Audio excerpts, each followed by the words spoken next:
how did you find it?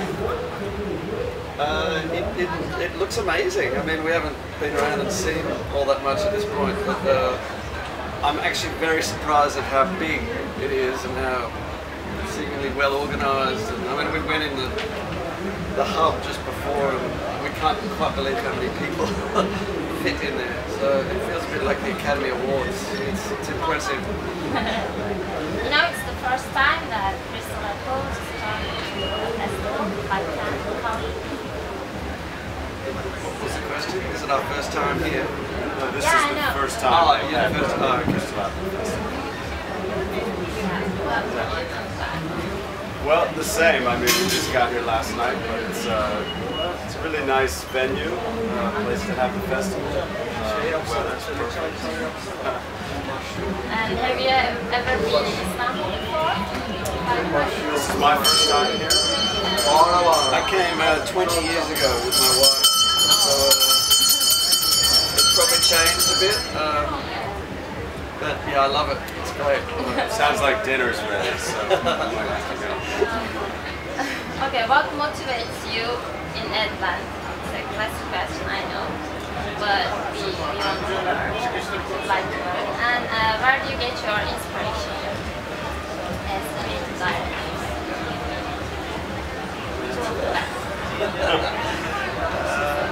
Well, inspiration, I guess I can start with that.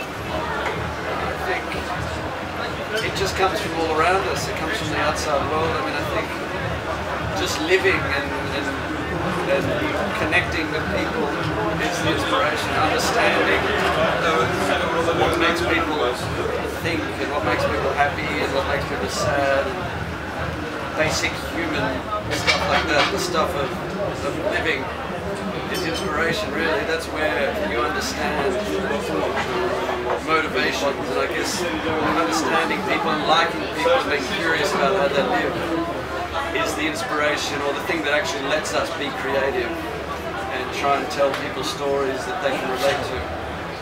I think is perhaps, obviously there's arts and culture and all those things which are different ways of applying creativity is always an inspiration. Yeah, I'd say I'm motivated. The great thing about this job is that it's sort of different every day. So you're always having to come up with something new for a different problem, and sort of that challenge is a really nice motivation. As opposed to going to a job that you do the same thing every day, you know, more like a machine. I'm always motivated by wondering if I'll actually be able to do it tomorrow, or if I'll be.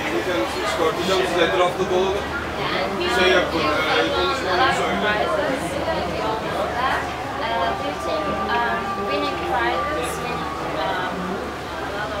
like Cannes Lions prizes at Cannes Lions. Do you think winning prizes is an obstacle for creativity?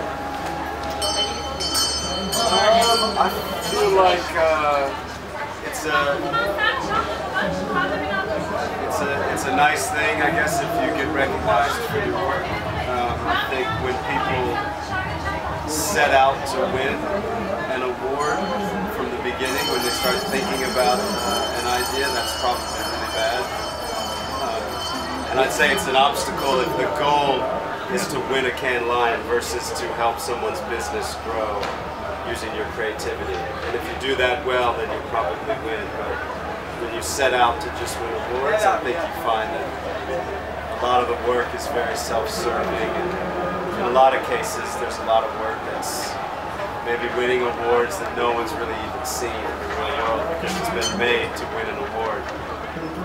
And I guess we find that kind of ridiculous. I think, yeah, starting with the viewpoint of winning an award just doesn't seem like the right way to approach a brief. You know, it seems, I don't know, there's a lot of pressure already on creatives trying to come up with the best idea, but if you're always thinking, is this an award-winning piece of work? I don't think you're thinking properly about the brief. I don't think you're trying to solve a problem, the client's problem. You're trying to solve your own problem, and I think that's a different way to begin the process. And it's really, I mean, an award isn't really like proof that your idea was good.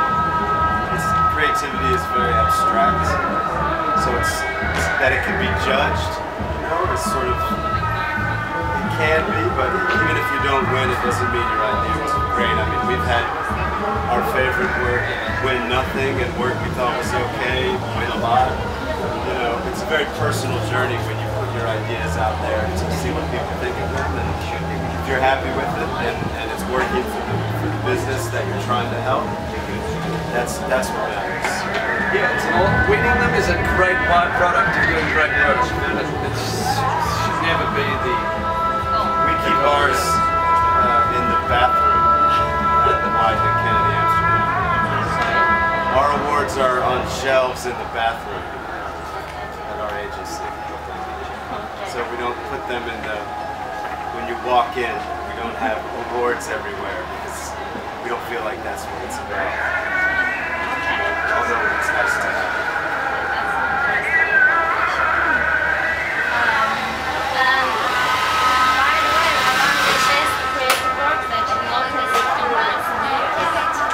Couldn't quite hear you because of the motorcycle.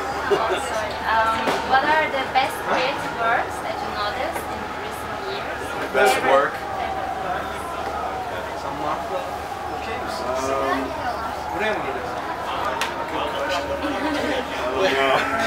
We're kind of hopeless at that, honestly. I mean, we're not... Maybe IBM. IBM? That's work of IBM. Like smart cities. Yeah, that was nice. Like the billboard or the bus shelter thing. That was cool. Yeah, I don't know. Okay, I just What else skipped is this good? question. Yeah. Nike did some good stuff. They Find Your Greatness. I don't know. We're hopeless at that. We honestly, we're not necessarily people that follow the industry in a crazy way. We're not always perhaps up to date with every campaign that's just come out. I think we're quite focused on the work we're doing. Okay. Then, what drives you mad as a creator? Meetings. Sorry? Meetings. Lots of meetings. Drives us mad. Good question. I mean, there's quite a few things. We're about to present a few of those things. Yeah, probably when people put too much importance upon research and creativity.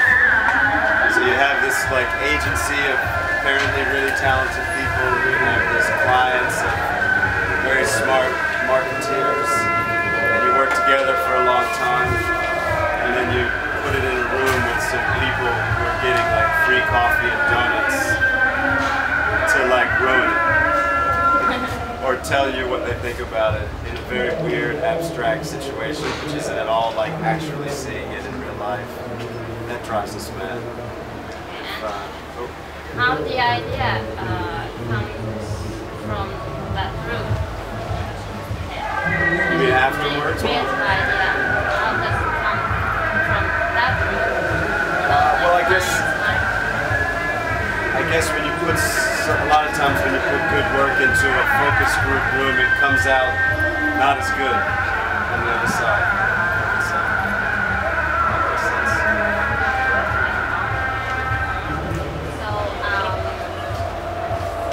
Okay, my last question. Wieden+Kennedy is an agency that people want to work the most due to its reputation for creative works, for great work. What are the measures the agency demands for that? What's the answer? What do we demand from people applying for a job? Probably depends a little bit on which office. There's a lot. The culture is very similar in all of the different offices. I can speak for Amsterdam that we do a lot of global work, so we have people from about 25 different countries in our office, of about 120 people. So we're definitely people up for an adventure, people who are interested in the world and what people from other parts of the world think and the cultures and points of view. Look for kind of characters. We often hire people that don't really like advertising. we sort of don't really like it either, which means we're trying to make it better, or not just do what's being done out there. And so we often, I guess, look for people that maybe come from other careers. We often like to see what other stuff creative do. I mean, they've got their advertising work, but we're actually more interested in what else to do outside of advertising. What's your band sound like? Did you write a book? When do we ring the bell? Or do you, do you on camera? Yes. run around naked in the middle of the night when no one's watching? Like, what gets you off? Where do you get that creativity from that you can then apply to this thing called advertising? That's They will important cut to it us. and it will be still a madman. Yeah, but we just need to Did you get to see the no. I would say Mad Men is a little traditional. I think we're looking for a bit more. We're looking for Mad Men. Just audio. Like truly mad. Do you have to approve it? No. No. Okay. And women. Is that okay? So you can just do regular. Okay. What are you going to? What are your plans for your session? Well, we're presenting. So we can supply you with a photo. On top So of this that, will be used in the magazine and online? what you're fighting against every day when you do advertising is everything on YouTube, the amazing amount of incredible, mini-series and television programming that's out there at the moment. That's what we're comparing against. And I think now more than ever, there's a premium of being incredibly creative and doing stuff that's really compelling and interrupts and gets people to react in a way. I guess that's our presentation. It's a very difficult time in advertising for creatives, but it's also a very exciting time because only the most creative ideas will get a reaction. So that's kind of the basis of what we're talking about. I'm going to build a really cool. It was a Should be fun. restaurant for years. And I guess maybe a slide. Sorry? A few slides. Yeah, we're going to put slides. Videos. A couple of videos, a couple of old pictures. No, I mean, we're posing the problems of the industry, why it's difficult, and we're hoping to offer some solutions as to how to make it a little easier for you, as a creative in this kind of crazy time. Would you like to add something? I'd just like to say that I think Eric's shirt choice today was very elegant. Thank you. I think you did quite good too. I'm impressed with that. So you're just gonna mic.